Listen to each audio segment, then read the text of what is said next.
ये राजस्थान के अंदर यदि समय राजस्थान का नौजवान पहली बार जैसे कोई सरपंच का चुनाव होता है, जैसे कोई पंच का चुनाव होता है, और उस तरीके से एक एक मोहल्ले के अंदर, एक एक वार्ड के अंदर ये आवाज है कि हमारे राजस्थान के तकदीर का फैसला सचिन पायलट साहब करे। पायलट साहब, ये जो नौजवान आज पहाड़ियों के अंदर बैठा है, लंबे चारों तरफ से बैठा है, माताएं बहनें बैठी है, मां जगदम्बा के स्वरूप आप देखना, माता बहनें आपका स्वागत कर रही हैं। और मैं ये कहना चाह रहा हूं, ये फैसला हकीकत में है। जब भी इस धरती के ऊपर जब राजा राम का राज तिलक हो रहा था और राजा राम का राज तिलक न होकर उनको 14 साल का वनवास हुआ, तो उसको हिंदुस्तान की जनता आज तक नहीं भूल पाई। जब हस्तिनापुर के अंदर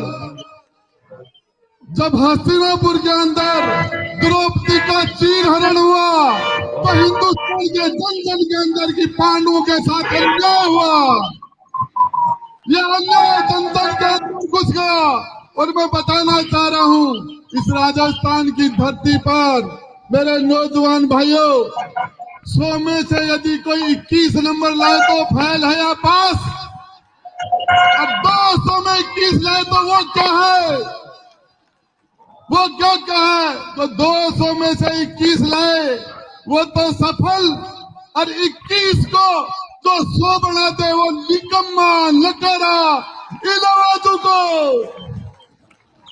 इस आवाज को कोई नहीं भूल सकता। हिंदुस्तान का नौजवान पायलट साहब, समय रहता ये पूरा हिंदुस्तान, ये राजस्थान शेखावाटी का नौजवान आपके फैसले का इंतजार कर रहा है।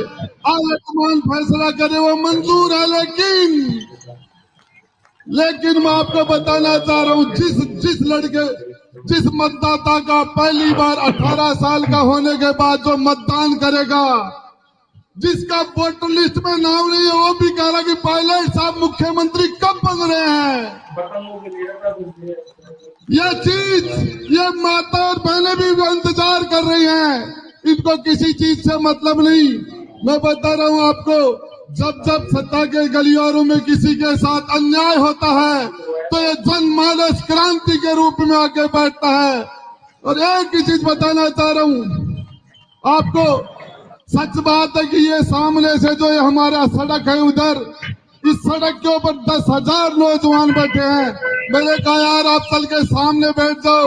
बोले सामने बैठने से पायलट साहब अच्छी तरीके से नजर नहीं आते, इसलिए मैंने मेरी बात आज तक इन्होंने नहीं टाली, मेरी बात को कभी भी डिनाई नहीं किया। लेकिन पहली बार मैंने कहा, बोले साहब, गुड्डा साहब, पायलट साहब यहाँ से अच्छी तरह नजर आ रहे हैं, इसलिए हम तो यहीं बैठेंगे। ये तो मैं आपको बताना चाह रहा हूँ, शेखावाटी के नौजवानों, केंद्र की सरकार ने अग्निपथ के अग्निवीर के रूप में इस नौजवान के साथ तो अन्याय हुआ, नौजवान बेरोजगारों के साथ अन्याय हो रहा है।